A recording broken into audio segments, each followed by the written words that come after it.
Let me invite my brother and friend, Professor Islam Abou Majd. We met him 3 years. He presented at the League of Arab States. Now he's the Vice President of the National Authority for Remote Sensing and the Space Sciences in Egypt, actually. And they are one. We had presented a case study that he has provided us on some of his research. Let me not regret my introduction. It's the floor is yours, Dr. Islam Abou Majd. Thank you very much, Yusuf, for inviting me to this outstanding session on the Science Summit with the Arab Science Cooperation to achieve SDGs. Let me first start with giving the insights on how much on a national level Egypt made a promotion to the open science on a national level that would act on the Arab states regional level and the continental level. Actually, we always assume that the open science is just open data or open access to the publication. It's beyond this. It's interoperability between the scientific infrastructures, the sharing of the models, algorithms, the toolkits for data mining and big data analysis. And this requires on a regional level, Arab states, or a continental level, a policy that take care of all the open science ecosystems, research institutions, universities, policy, funders, society, all this kind of strategies and actions that would promote the open science.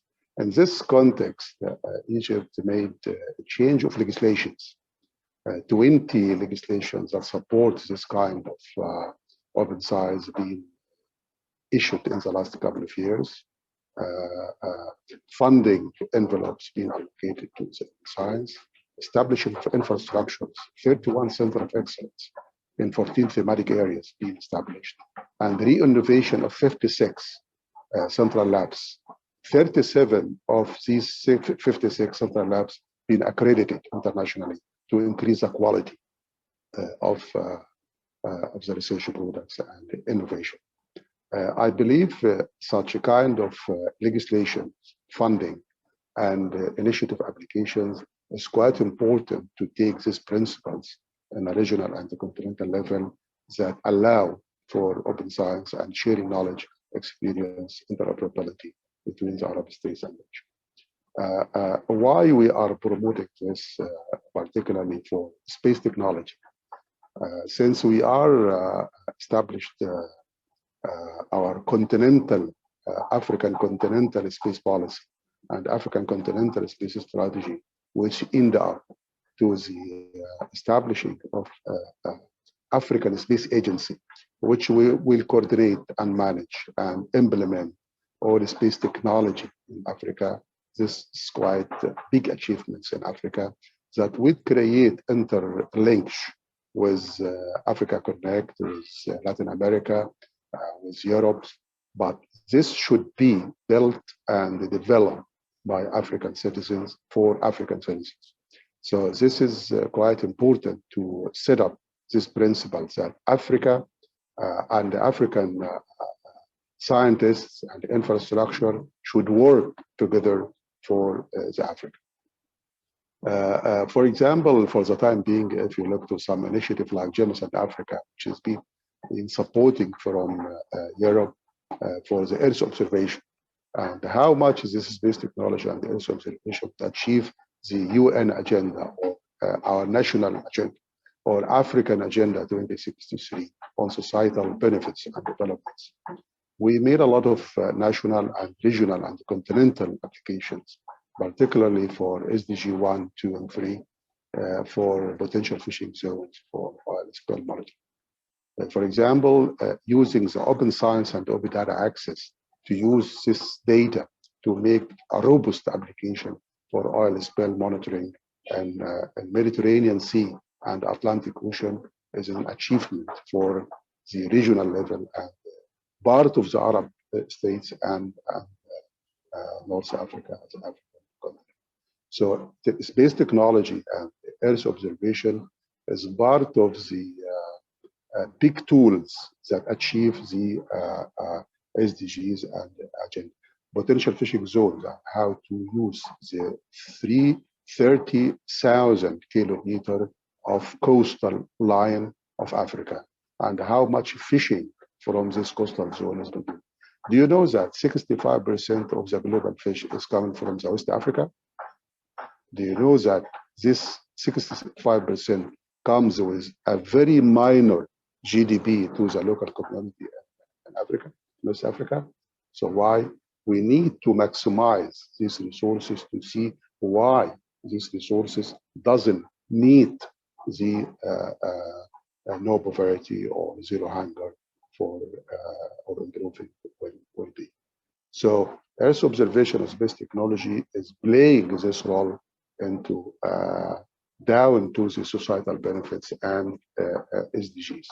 We act now in the 3 different dialects. We work with the fishermen directly to help the local fishermen how, when and where to catch fish, and how to be saved from climatic disaster like high weather, extreme weather, something like this. So all this kind of data support with African expertise with models and data to support the local community for fishermen. To send them a little warning message about red, green, and yellow. So red, don't go for fish today. Green, it's safe to go today. It's a simple way to communicate. In the middle, you talk to the policy and the practitioners how the environmental variable, how to save, how sustainably use these resources on a long term. So Earth observation play a role in this significant issues. I'm quite happy that Egypt is hosting this kind of African Space Agency, and this is why we are promoting this kind of open science, open resources for the region. Unfortunately, for the time being, in the Arab states, there is bilateral cooperation and agreement, but we haven't yet got something multilateral to make something for the Arab states.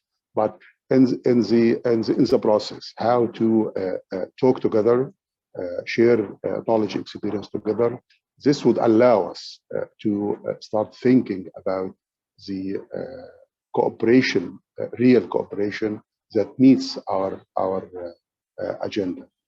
I think we could provide like initiative of how to adopt the PRIMA model in Arab states model.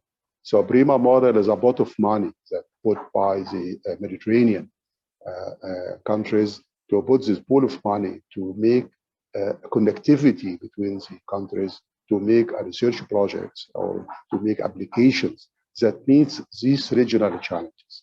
So we could put this pool of money under whatever goal in Arab states to ensure that we are working together collectively together to meet our agenda and challenge. I think this kind of initiatives would allow for the real cooperation and ensure that we are meeting our national agenda and regional agenda. Once again, thank you very much for inviting me to this session, and I'm very, very happy to listen to this esteemed delegation. His Excellency Amr Salama, well, his talk was excellent. Abu Bakr gave me some insights on how to ensure that African Space Agency should work for the benefit of Africa, connected with these all existing heritage